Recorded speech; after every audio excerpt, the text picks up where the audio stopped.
안녕하십니까? 레이카운티 하나부동산 김소장 겁킴TV입니다. 오늘은 장기 보유 특별공제에 대한 내용을 준비했습니다. 레이카운티 소유주 중에는 양도세 비과세되는 분도 계시지만 양도세를 내야 하는 분도 계십니다. 이 양도세를 절감할 수 있는 방법으로서 장기 보유 특별공제, 즉 줄여서 장특공이라 하는데요. 이 장특공을 알아두면 좋을 것 같습니다. 장기 보유 특별공제란 보유기간이 3년 이상인 토지, 건물, 주택, 원조합원의 입주권에 대해서 일정 금액을 양도차익에서 공제해 주는 건데요. 이 양도차익에서 공제해 주기 때문에 양도차익이 줄어들어서 양도세가 절감되는 거죠. 그러나 미등기 부동산이나 조정대상 지역의 다주택자는 이 혜택을 볼 수가 없습니다. 이 일정 금액은 양도차익 곱하기 보유연수 곱하기 장기보유 특별공제율로 계산되는데요.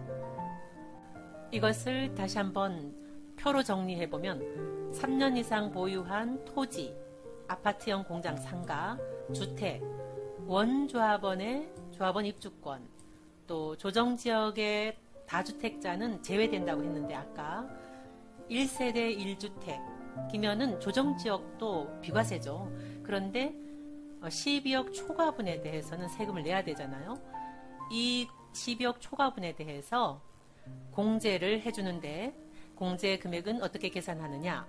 양도차익의 보유연수 장기보유 특별공제율을 곱해서 계산됩니다. 이 장기보유 특별공제율이 뭐냐를 알아보겠습니다. 장기보유 특별공제율에는 두 가지가 있습니다. 2%짜리 표 1, 4%짜리 표 2가 있는데요. 2%짜리 표 1, 4%짜리 표 2 이렇게 기억하세요. 이 2%짜리 표 1은 일반적인 경우인데요. 보유기간에 공제율 2%를 곱하는 겁니다. 최대 15년까지 30%를 공제해 주는 거고요. 표 2는 좀 특별하게 해주는 겁니다. 1세대가 1주택만을 소유하면서 그 주택에 2년 이상 거주했다면 4%를 적용해 준다는 것입니다. 보유기간에 4%를 곱하고 또 거주기간에 4%를 곱한 것을 합해서 공제율을 계산하는데요. 보유 최대 10년, 보유 40%, 거주 40% 해가지고 총 80%까지 공제해 주는 겁니다. 비과세만은 못하겠지만은 거의 비과세 효과를 거둘 수 있는 특별한 혜택인 거죠. 표 1과 표 2를 조금 더 자세하게 표로 살펴보겠습니다. 4%짜리 표 2는 좀 특별한 혜택이라고 했죠. 1세대가 1주택만을 소유하면서 그 주택에 2년 이상 거주했다면 4% 공제율을 적용해 주겠다는 거였죠. 근데 1세대가 1주택을 2년 이상 거주 보유했다면 양도세 비과세 되는 거잖아요. 사실은 장기보유 특별공제가 필요가 없죠. 그런데 양도세 비과세라는 것은 12억까지지 12억 초과분에 대해서는 양도세를 부과하는 거죠. 그래서 지금 이 표 2는 고가주택 12억 초과분에 대한 장특공이 되겠습니다. 그래서 보유기간이 3년 이상인 부동산에 대해서 적용하는 거기 때문에 2%짜리든 4%짜리든 2년만 보유했을 경우에는 장특공이 적용되지 않습니다. 자, 계산을 좀 해보면 만약에 5년을 보유하고 그 집에 5년 거주했다면 40%의 공제를 받는 것이고 최대 10년을 보유하고 그 집에 10년을 살았다면 80% 공제 받는다는 것입니다. 일반적인 경우 그냥 토지, 건물, 또 다주택자, 2주택, 3주택, 4주택자는 장특공을 받지 못하는 것이 아니라 2주택, 3주택, 이렇게 다주택자는 2%짜리 공제율을 적용합니다. 그리고 1주택이라 하더라도 2년 거주하지 못한 경우는 이 2%짜리 공제율이 적용됩니다. 그래서 만약에 5년을 보유했다면 2 곱하기 5, 10%, 10년을 보유했다면 2 곱하기 10, 20%, 최대 15년 보유했다면 30%가 공제되는 것이 이 표 1과 표 2의 다른 점입니다. 4%짜리 표 2 적용 사례를 보겠습니다. 이 4%짜리는 1세대가 1주택을 소유하면서 그 집에 2년 이상 거주했을 때 적용되는 공제죠. 양도일 현재 1주택자입니다. 사례 1은 2년 보유하고 2년 거주했어요. 이 경우는 3년 이상 보유하지 않았기 때문에 아예 장특공 혜택이 없습니다. 사례 2는 5년을 보유하고 1년 거주했어요. 이것도 2년 이상 거주했을 때 4% 적용되는 것이지 1년밖에 안 살았기 때문에 그냥 일반적인 2% 표 1을 적용해서 5년 곱하기 2, 10%를 공제받겠습니다. 사례 3, 5년 보유하고 2년 거주했다. 온전하게 4% 적용되겠죠. 5년 곱하기 4%, 2년 곱하기 4% 하면은 28%가 공제되겠습니다. 네 번째 사례는 12년을 보유하고 5년 거주했다. 근데 이 4%짜리 표 2는 한도가 10년입니다. 그러니까 보유기간 10년에 4% 곱하고 또 5년 거주했으니까 4% 곱하면은 40%, 20% 하면은 60% 공제받습니다. 다섯 번째, 12년 보유하고 12년 거주했다 하더라도 한도가 10년이기 때문에 10년 곱하기 4%, 10년 곱하기 4% 해가지고 80%를 공제받을 수 있습니다. 공제율 2% 표 1 혹은 4% 표 1을 적용해서 계산한 양도세 결과를 비교해 보겠습니다. 다주택자입니다. 2%죠. 10년 보유했으니까 10 곱하기 2는 20% 공제받겠습니다. 1세대 1주택자인데 10년은 보유했지만 거주하지 않았어요. 그러면 그냥 2% 적용하겠죠. 10년 곱하기 2 하면은 20% 공제받겠습니다. 10년을 보유하고 2년을 거주했다면 온전하게 4%를 적용받을 수 있겠습니다. 10 곱하기 4 더하기 2 곱하기 4 하면은 48% 적용받을 수 있고 10년 보유하고 10년 거주했다면 10 곱하기 4 더하기 10 곱하기 4 하면은 80% 공제받을 수 있습니다. 자, 그러면 똑같이 양도 차익은 10억이에요. 이 10억의 양도 차익이 장특공에 따라서 어떻게 양도세가 차이가 나는지 계산을 해보겠습니다.